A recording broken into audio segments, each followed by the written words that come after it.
हरि ओम तत्सत्। श्रीमते रामचंद्राय नमः।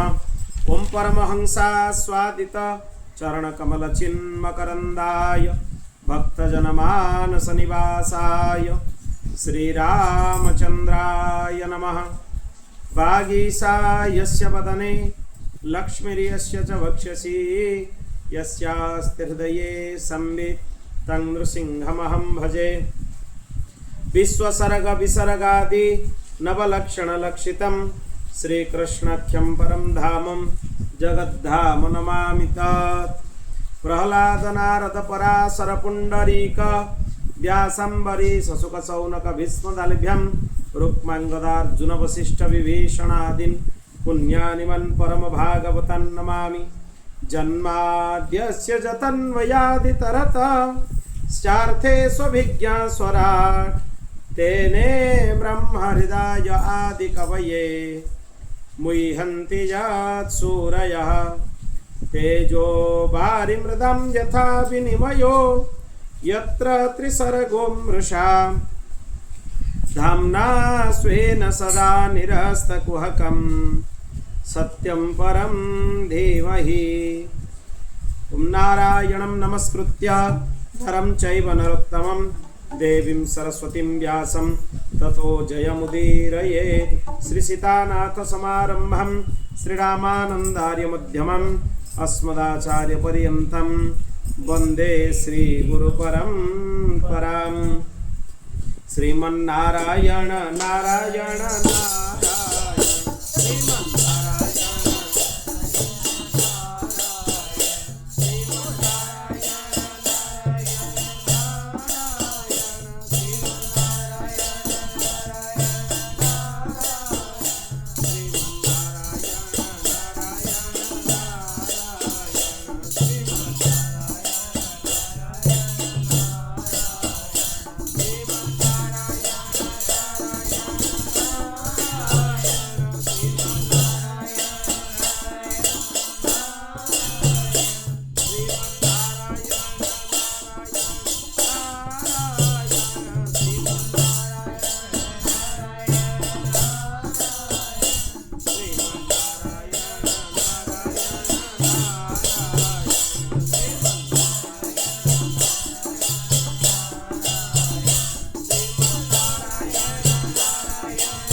रामचंद्र भगवान की जय। श्री राधा गोपीनाथ भगवान की जय। श्री लक्ष्मी नारायण भगवान की जय। श्री उमा महेश्वर भगवान की जय। श्री पवन सुत हनुमान की जय। श्री गरुड़ देव जी की जय। श्रीमद् जगत गुरु आद्य रामानंदाचार्य भगवान की जय। श्री सद्गुरुदेव भगवान की जय। जय जय श्री राधे जय जय श्री सीताराम।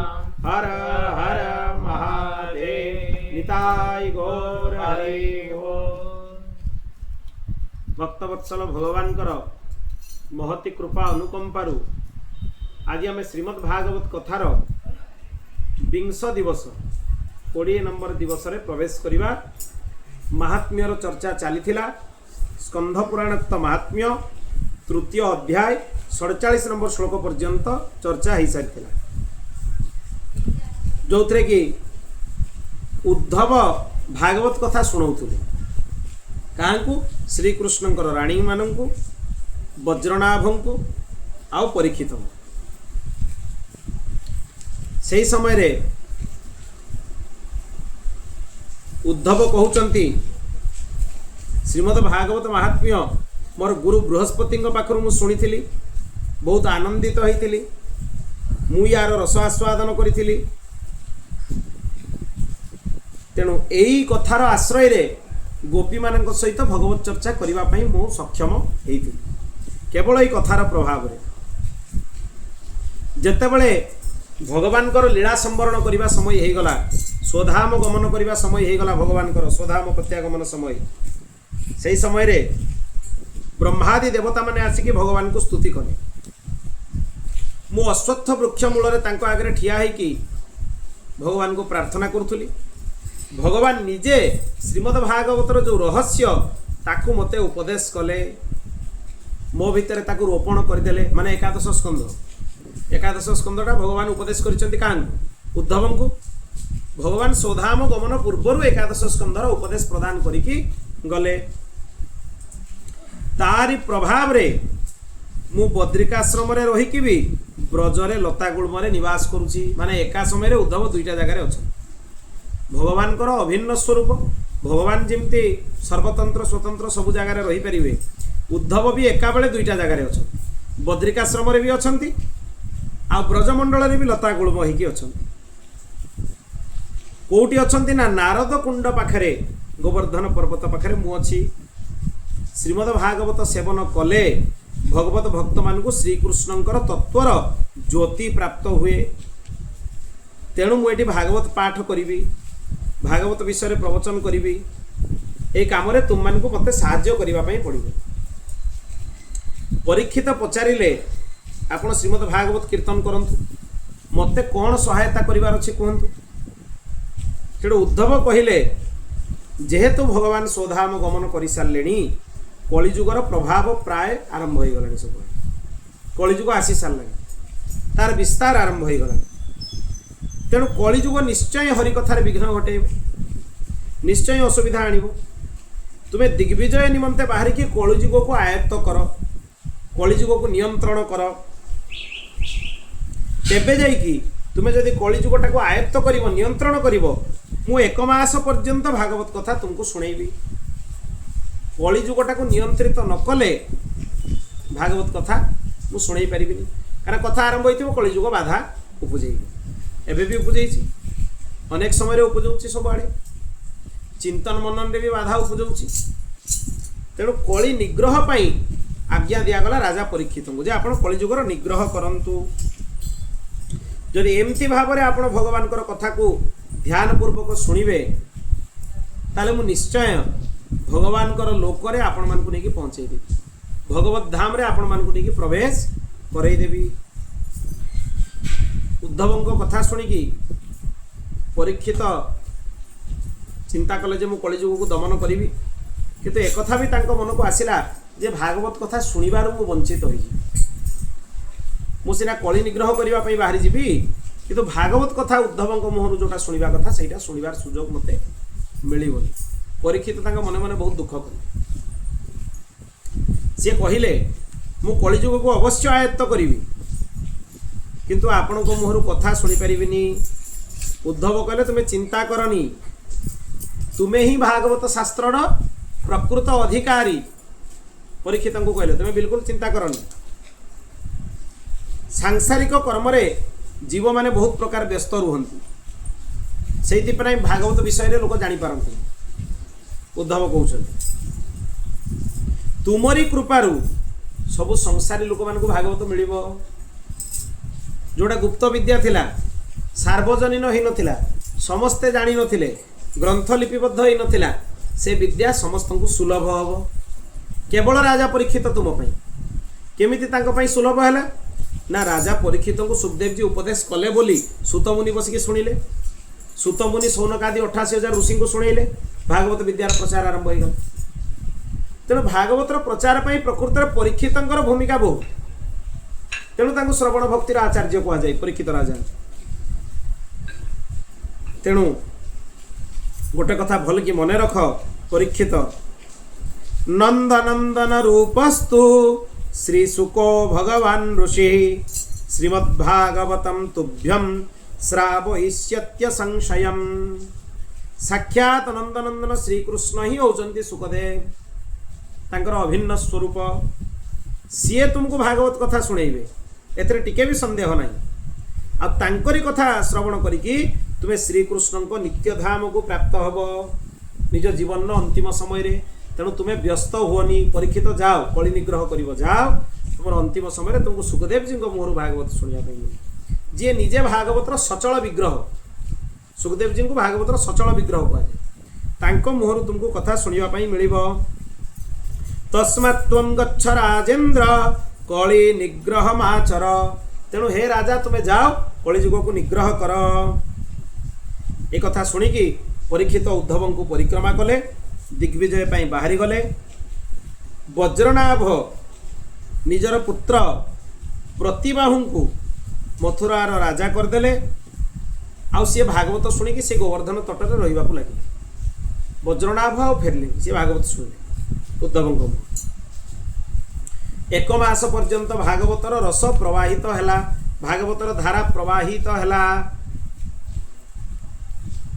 समस्तଙ୍କ आगे भगवान सच्चिदानंदमयी चिन्मय लीला प्रकाश हो गला। समस्ते श्रीकृष्ण प्रत्यक्ष साक्षात्कार लाभ करने को लगिले।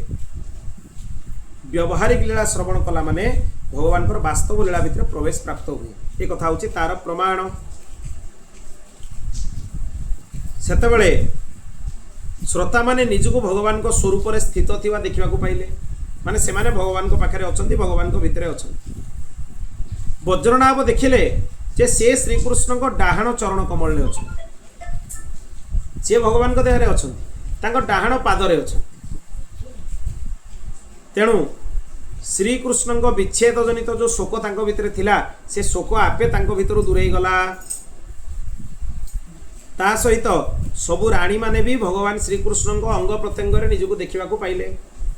तेणु तांकर विरह दशा भी उभे गला, आउ विरह स्थिति रहिलानी, कारण से विरह स्थिति से कथा शुणा आसते, से विरह स्थिति ही उभे गला। तांको व्यतीत जो श्रोता माने सेठी थिले कथा शुणुले, से माने व्यवहारिक जगतरु स्थूल जगतरु विच्छिन्न होइकी भगवान अंतरंग लीला रे समाहित हो गले, अंतर्ध्यान हो गले, सीधा प्रवेश मिलगला। आ देह ही रही सदेह प्रवेश हो, मनुष्य देह सह लीला भितर प्रवेश हो। सेमाने गोवर्धन पर्वतर पुंज लता गहल वृंदावन काम्यवन गाई गोरुंकर गोठरे श्रीकृष्ण सहित विचरण करिकी बहुत अद्भुत आनंद को अनुभव करने को लगिले। ब्रजमंडल चिन्मयी ब्रज आउ थे भगवान कथा रस द्वारा सिंचित होबारु ब्रज तार मूल स्वरूप सच्चित आनंद घन स्वरूप चिन्मय स्वरूप को पुनश्च प्राप्त। जो माने भगवत प्रेम रे मग्न होइकी रही थांती से मानकु श्रीकृष्ण निश्चय दर्शन दियंती। जो माने भगवत प्राप्ति विषय को कथा कहिबे कि सुनिबे तांकु भगवान निश्चय मिलिबे, तांकर दुख चिरकाल पई निवृत्ति हो जिवो, नष्ट हो जिवो। ए महात्म्य कथा को जो माने सुनिबे एते यार महिमा भगवान तांकु निश्चय मिलिबे आ से माने दुखरु निश्चय चिर निवृत्त हो जिवे। बोल भक्त वत्सल भगवान की। तापरे श्रोता और वक्ता एमानकर लक्षण इत्यादि कथा कह महात्म्यर चरित्र ये पूर्ण हो गला। अंतिम अध्याय चतुर्थ अध्याय रे श्रोतार कौन कौन लक्षण हवा उचित, वक्तांकर कौन कौन लक्षण हवा उचित इत्यादि विषय भागवतर वर्णना करागला। सुतमुनि कहिले भागवत होची भगवान अभिन्न स्वरूप, श्रीकृष्ण ही भागवत बोली जानिबा उचित। तेणु जेतेबेले प्रथम श्रीमद् भागवत आरंभ होला भगवान श्रीमन नारायण ब्रह्मा को 4टी श्लोक रे श्रीमद् भागवत प्रदान करते ताको चतुश्लोकी भागवत बोली कहा जाए। अहमेवा समेवाग्रे नान्यज्जत् सदसत्परम पश्चादहम जदे तच्च जो वशिष्यते स्वस्म्यहम ऋतेर्थम जत् प्रतीयेत न प्रतीयेत चात्मनि तद्विद्यादात्मनो मायं यथा भासो यथा तमः यथा महन्ति भूतानि भूतेषु चावचेष्वनु प्रविष्टान्य प्रविष्टानि तथा ते सुनते स्वहम् एतावदेव जिज्ञास्यं तत्त्व जिज्ञासुनात्मनः अन्वय व्यतिरेकाभ्याम यत् सर्वत्र सर्वथा। भगवान तांकर संपूर्ण तत्व को ब्रह्मा को उपदेश करते। यही भागवत ब्रह्मा ता भितर बुड़ीके रहिले।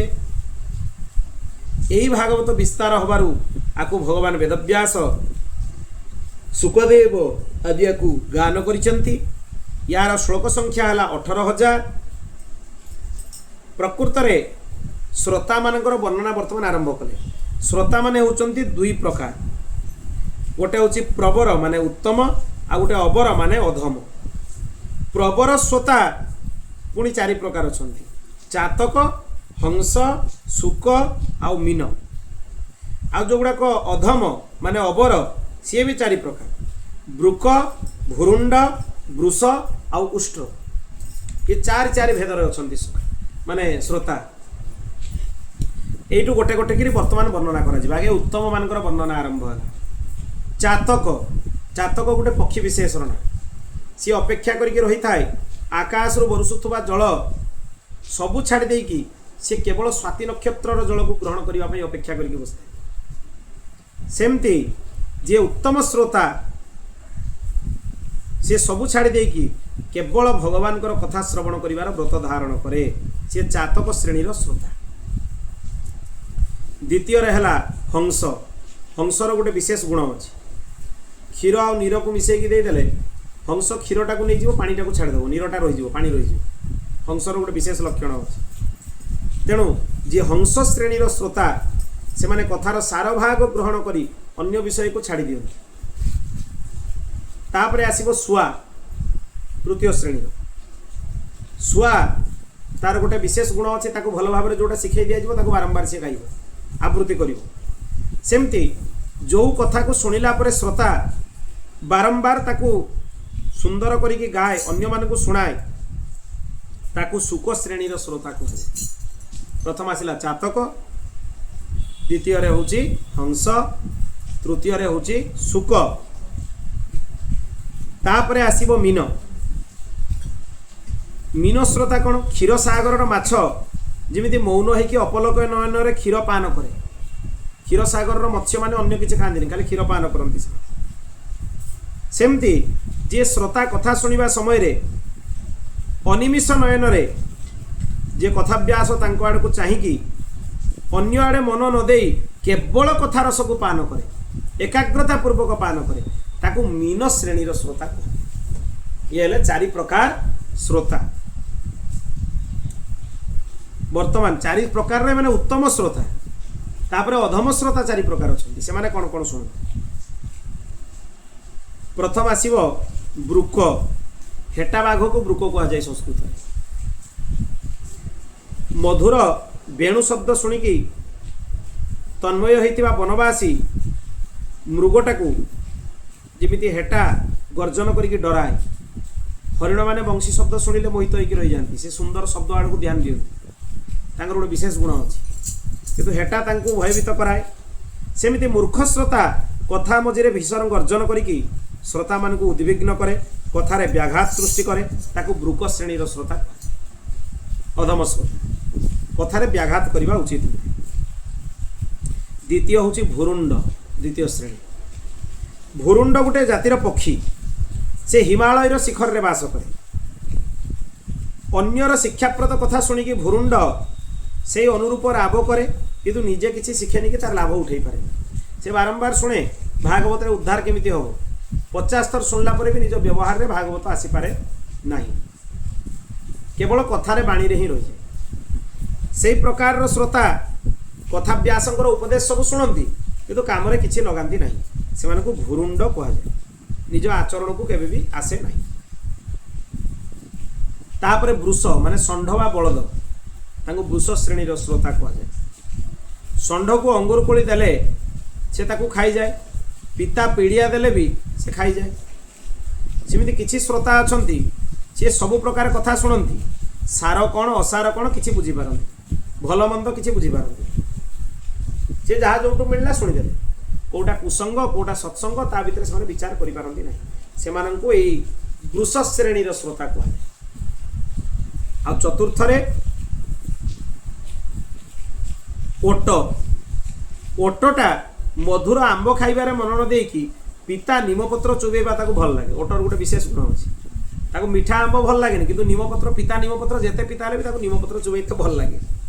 जो श्रोता भगवान को मधुर लीला न शुणी विपरीत पक्षरे सांसारिक कथारे मन दिए, ताकू ओटो श्रेणी श्रोता कह जाए। सी ओटो माने संसार जार मन लगे भगवान को कथा भल लगे ताकू सांसारिक चर्चा ताकू भारी बढ़िया लगे से हूँ ओटो श्रेणी श्रोता। ये चारि प्रकार हेले अधम श्रोता, चारि प्रकार उत्तम श्रोता आ चारि प्रकार अधम श्रोता। बोलो भक्त वत्सल भगवान की। आहुरी किछि प्रकार श्रोता भी अछंती। भ्रमर श्रोता, गध श्रोता, तांको आचार विचार देखिले तुम्हें जान नबो कोटा भ्रमर कोटा गध। जो श्रोता वक्ता को प्रणाम करिकी तांको आगे बसंती, सांसारिक कथा छाड़ी के खाली भगवान को कथा सुनती, अत्यंत कुशल नम्र हाथ जोड़िकी शिष्य भाव में उपदेश ग्रहण करती, जो विषय बुझी पारंती ताको पचारिकी बुझंती, जो विषय बुझी पारंती ताको जीवन में आचरण करती, श्री कृष्ण प्रति प्रेम रखती, से श्रोता वक्ता माने उत्तम श्रेणी श्रोता वक्ता बोली कहा जाए। से श्रोता माने होची उत्तम श्रोता। ये सबुठु उत्तम गुण श्रोता मान। एथर वक्ता मानकर लक्षण कहिबा, जहार मन सर्वदा भगवान को पाखरे लागिकी रुहे, कौन सी वस्तु काहाकू मागंतीनी, पाइबार आशा भी तांको भितरे नहीं, से समस्तंकर सुहृद, तांकर शत्रु केही नहीं, ता सहित दीन जनक प्रति दया देखांती, विभिन्न उदाहरण माध्यम तत्व गुड़ा को बुझाई दियंती, से ही भली वक्ता तांको मुनि माने भी सम्मान करते। वर्तमान श्रीमद् भागवत कथा सेवन करिवार विधि कौन ता विषय रे कहा जाउची, ध्यान देकी सुनो। भागवत कथा केमिति हुए तार विधि कौन। श्रीमद् भागवत श्रवण सात्विक, राजसिक, तामसिक और निर्गुण चारि प्रकार श्रीमद् भागवत कथा सुना जाए। जदि यज्ञ भलिया आयोजन होई थाए, बहुत पूजा सामग्री सजा होई थाए, 7 दिन भितर कथा को शीघ्र शीघ्र समाप्त कर दिया जाए, ताकू राजसिक सेवन बोली कह जाए। समय कम मिले, विशेष चिंतन हो पारे कथार। मासे बा 2 मास भितर कथाटा को जदि धीरे धीरे सुना जाए, बिना परिश्रम रे श्रवण करी हुए, ताकू सात्विक पारायण बोली कह जाए। आ जो कथा सेवन बेले मझे मझे भूल रे छाड़ी दिया जाए, मने पड़ी गले पुणी थरे आरंभ करा जाए, वर्षे पर्यंत आलस्य और अश्रद्धार सहित चले, ताकू तामस सेवन कह जाए। तामसिक सेवन न करिबा भलो, एथिरु मध्ये उपकार मिले, किंतु एक कथा भी कहाइछि किछि न करिबाठु तामसिक सेवन मध्ये करिबा भलो। मूल भागवत पारायण न करिबाठु गोटे गोटे अध्याय हेले भी वर्षे जाई भागवत कथा चलिबो, वर्षे जाई भागवत पारायण चलिबो। जदि वर्ष मास दिनर नियम न रखी भक्तिर सहित निरंतर भागवत सेवन करा जाए, ताको निर्गुण पारायण कहा जाए।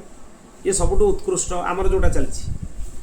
एतरे दिन मास वर्ष किछि एतरे सीमा नहीं, ये केते वर्ष पर्यंत कथा चलिबो ए कथा भी कहा जाई परिबोनी। काना आज 20 दिन रो कथा हला, आज महात्म्य पूरा होछि। या पर जो दिन आमे भागवत कथा सुनिया पई बसिबा, से दिन प्रथम स्कंदर कथा आरंभ, 21 दिन नु कथा आरंभ। एते दिन अपेक्षा करिबा परे दीर्घ फेब्रुआरी मास पूरा सुनिले, मार्च मास पूरा सुनिले, एप्रिल मास पूरा सुनिले, मे मास भी पूरा हो गला, 4 मास तापर जाकि भागवत कथा महात्म्य पूरा है कि कथा आरंभ हो, 4 मास अपेक्षा पड़े। तेणु एमती जदि समय अवधि न रखी गोटे गोटे प्रांजल करके प्रत्येक चरित्र को आलोचना करके भागवत को बुझा जाए, ताले सेटा को विशिष्ट भाव में निर्गुण गुणातीत पारायण बोली भागवत कह जाए। सब उत्कृष्ट पारायण बोली भागवत कह जाए। प्रकृत में एठी समस्त प्रश्न आसीबो जे सुखदेव जो कथा शुणैथिले परीक्षित को सेटा कोन, ताले सेटा राजसिक कि ना? सुखदेव जो कथा परीक्षित को शुणैथिले सेटा निर्गुण पारायण। यद्यपि 7 दिन रे ही थिला, किंतु सेतिरे कोनोसी उद्देश्य नथिला, आडंबर नथिला। आउ एटा 7 दिन होबार तात्पर्य कोन ना? परीक्षित को जीवन रो मात्र 7 दिन थिला, तेणु 7 दिन हैला कथा। तेणु सुखदेव जो कथा शुणैचंती सेटा निर्गुण पारायण, सेटा राजसिक पारायण नुहे। बोलो भक्त वत्सल भगवान की। जिमती हेले भी भागवत कथा शुणिबा उचित।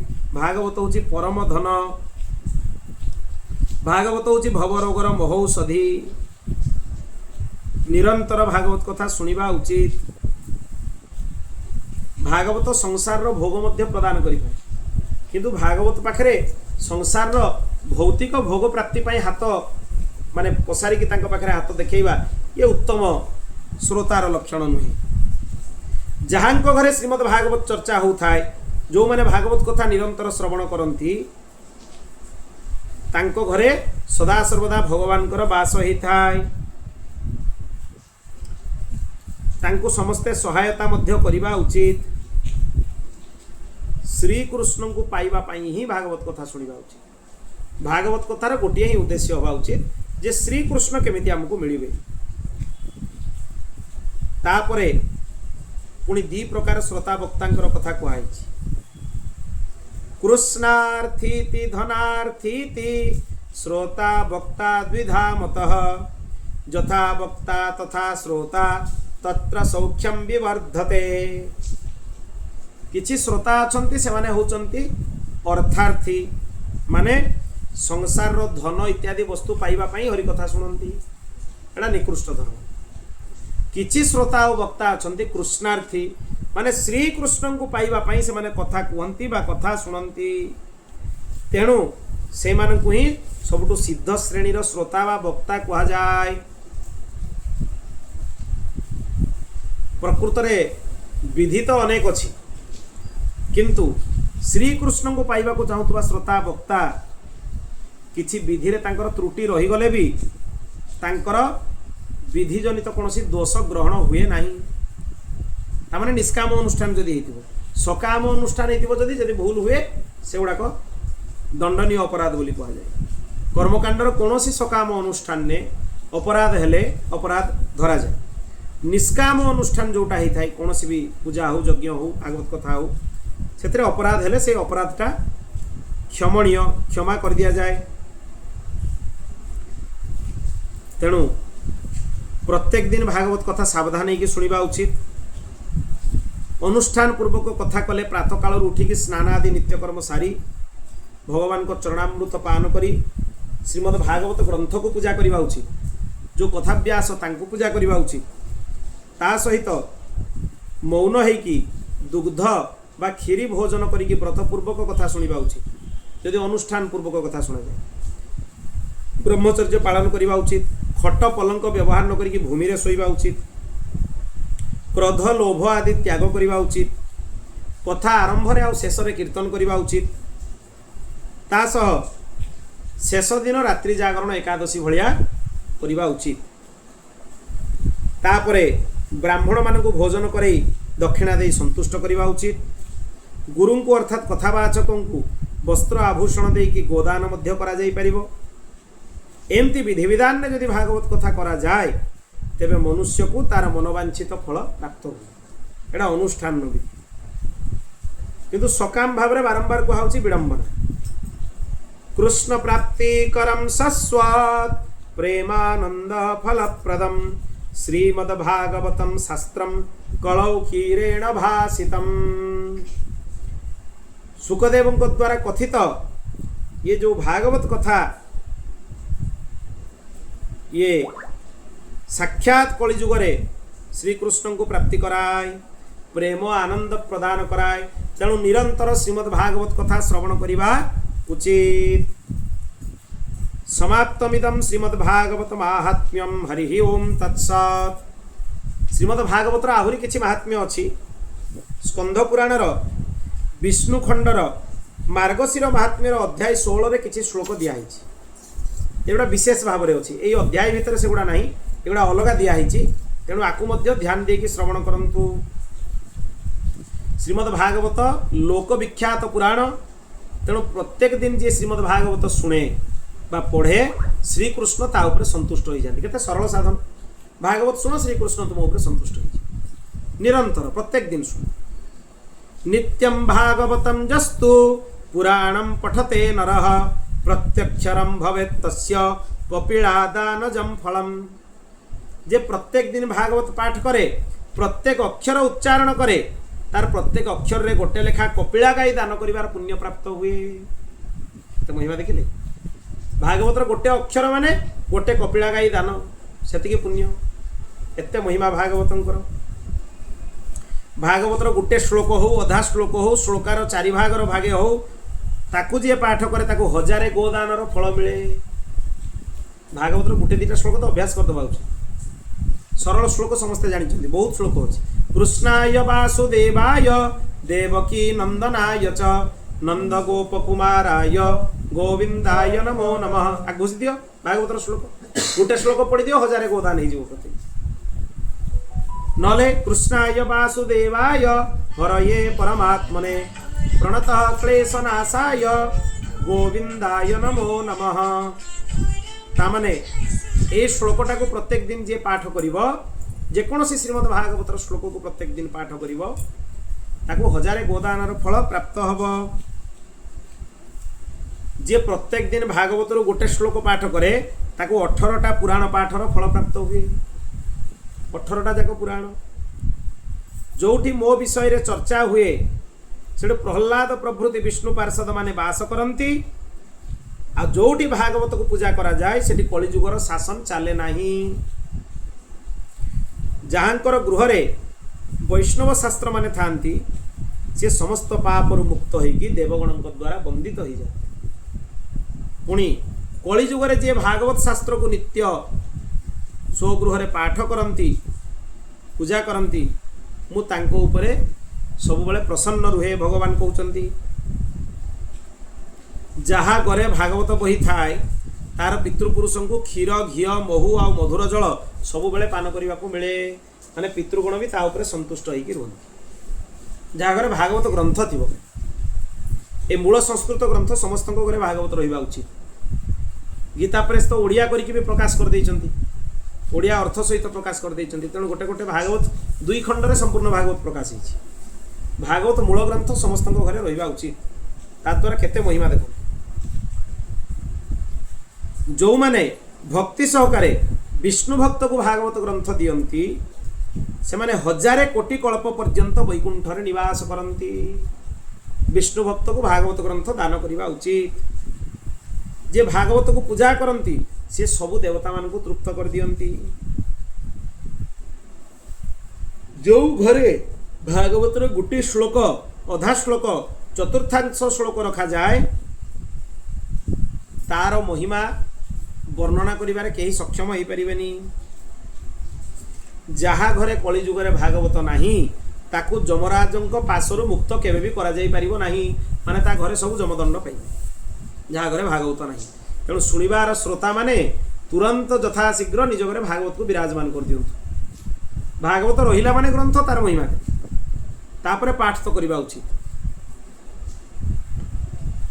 जहा घरे भागवत ग्रंथ नाही ताकू चांडाल ठारू मध्य हीन कहिबा उचित गृहे न तिष्ठते यस्य स्वोपचादधिको हिष स्वोपच माने चंडाल ताठू भी अधिक निकृष्ट सी तेणु भागवत ग्रंथ समस्त पाखे रहिबा उचित भागवत ग्रंथ अति आवश्यक ग्रंथ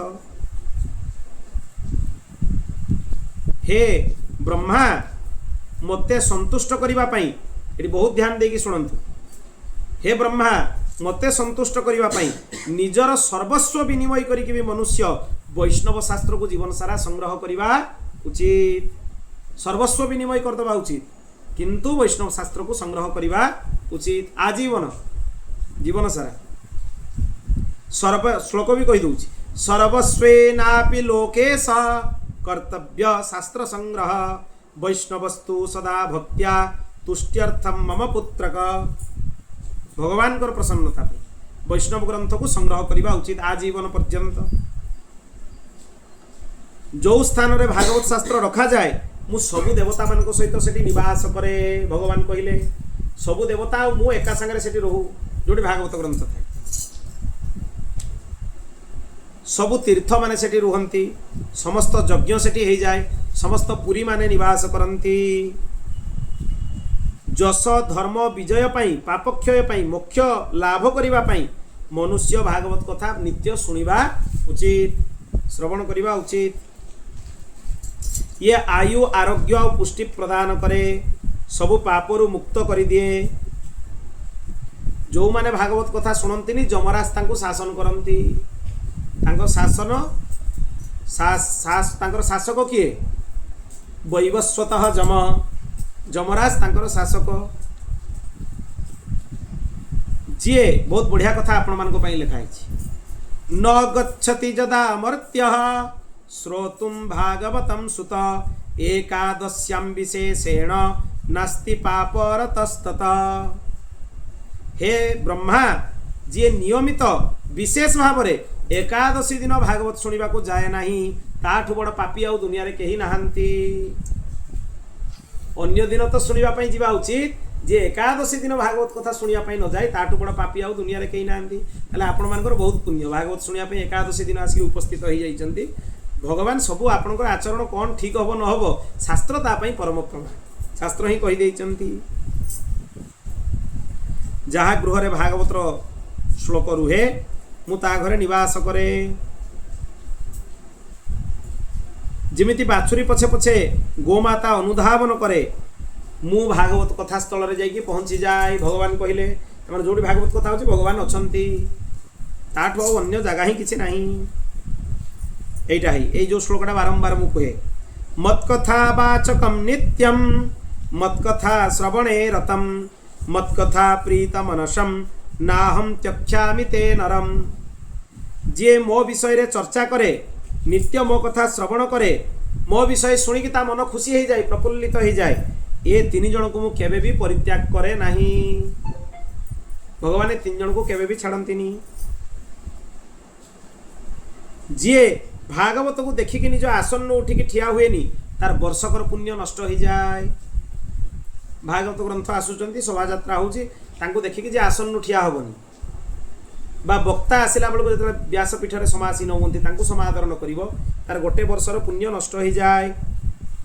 आ जे भागवत ग्रंथ को देखिकी निज आसन उठिकी ठिया होइकी मते सम्मान जणाए से व्यक्ति को देखिकी मते खुशी लागे आनंद लागे। भगवान कहउचंती श्रीमद् भागवत को दूररू देखिकी जे ता आड़कू गोटे गोटे पादरे चलिकी जाए प्रत्येक पादरे अश्वमेध यज्ञर पुण्य लाभ करे। भागवत कथा शुणिया जी जीव चलचे भागवत कौन साधारण ग्रंथ केते महिमा भागवत देखंतु। जी आसन उठिकी श्रीमद् भागवत को सम्मान दिए प्रणाम करे ताकू मु धन स्त्री पुत्र भक्ति सब प्रदान करे। तामाने भोगश्च मोक्षश्च करस्थ एव ताकू दीटा जाक मु दिए भोग भी दिए मोक्ष भी दिए। जो माने श्रीमद् भागवत श्रवण करती मु तांकर बसवर्ती हो जाए माने कौन मते उठ कहले उठ बस कहले बस यही भाया बसवर्ती हो जाए। जो माने भागवत शुणती जो माने पर्व उत्सव रे मोर प्रसन्नता पाई वस्त्र आभूषण पुष्प धूप दीप उपहार आनिकी भागवत कथा श्रवण करती माने ये सब उपहार देकी भागवत कथा शुणती। पतिव्रता नारी जमी तार स्वामी को बस करके रखे से मनुष्य माने मते बस करके रखती। ये हूँ श्रीमद् भागवतर महिमा एते महात्म्य श्रीमद् भागवत विशिष्ट महात्म्य याठो विशेष ग्रंथ ही किसी नहीं। श्रीमद् भागवतर आश्रय जी नहीं गला सर्वत भाव में श्रीमद् भागवत कथा को भल भाव में श्रवण कला श्रीमद् भागवत निजर चित्त को निवेश कला अन्यत्र कोउठी तार भ्रमित होवार आवश्यकता नहीं। एठी आज श्रीमद् भागवतर स्कंध पुराणोक्त महात्म्य पूर्ण है। पद्म पुराणोक्त महात्म्य बहुत बड़ थिला विस्तार रे चर्चा होता 15टी पर्याय रे पूर्ण है। 5टी पर्याय रे आज स्कंध पुराणोक्त श्रीमद् भागवत महात्म्य पूर्ण है। आपर अपेक्षा रहा श्रीमद् भागवत ग्रंथर आरंभ पाई एवं से ग्रंथर आरंभ पाई भगवान केमिति प्रेरणा देवे कौन चर्चा हम केमिति ता विषय आलोचना हम से सब दायित्व भगवान कर। तेणु आगामी सत्र जिते आम बसवा 21 सत्र 21 नंबर सत्र जन्मादेश्य जतन्वयारु आरंभ हम प्रथम स्कंधरु कथा प्रारंभ हम क्रमशः श्रीमद् भागवतर प्रत्येक स्कंधर प्रत्येक श्लोक उपरे आम चर्चा कर जोठी जोठी महापुरुष मानकर भाष्य चर्चा करा जाई परिबो ता विषय चर्चा हम विशेष भाव में श्रीधरी टीका उपरे श्रवण करिबा कहना भागवतर सर्वमान्य टीका है श्रीधरी टीका श्रीधर स्वामी भाष्य ता व्यतीत भी श्री जीव गोस्वामी पादुकर भाष्य श्री विश्वनाथ चक्रवर्ती पादंकर भाष्य, श्री वल्लभाचार्यंकर सुबोधिनी टीका आदि टीका मानकर मध्य आश्रय आमे ग्रहण करिबा। अन्य विशिष्ट टीका जो माने अछंती टीकाकार अछंती तांकर टीकार मध्य आश्रय आमे ग्रहण करिबा। वंशीधर टीका गोटे अछि, श्रीधरी को अनुसरण करिके कराइछि, तार मध्य आश्रय ग्रहण करिबा। जोठी जेमिति आवश्यकता पड़िबा, जोठी साधारण श्लोकर चर्चा करा जाई परिबो, विशेष गभीरतार आवश्यकता नथिबो, सेठी साधारण भाव मध्य तार चर्चा करा जिवो। समय स्थान काल पात्र परिस्थिति इत्यादि को देखिके आगामी विषय वस्तुर चर्चा हबो। बोल भक्त वत्सल भगवान की हरि शरणं हरि शरणं हरि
वत्सल भगवान की जय जय श्री राधे जय जय श्री सीताराम हर हर महादेव निताय गौर हरि।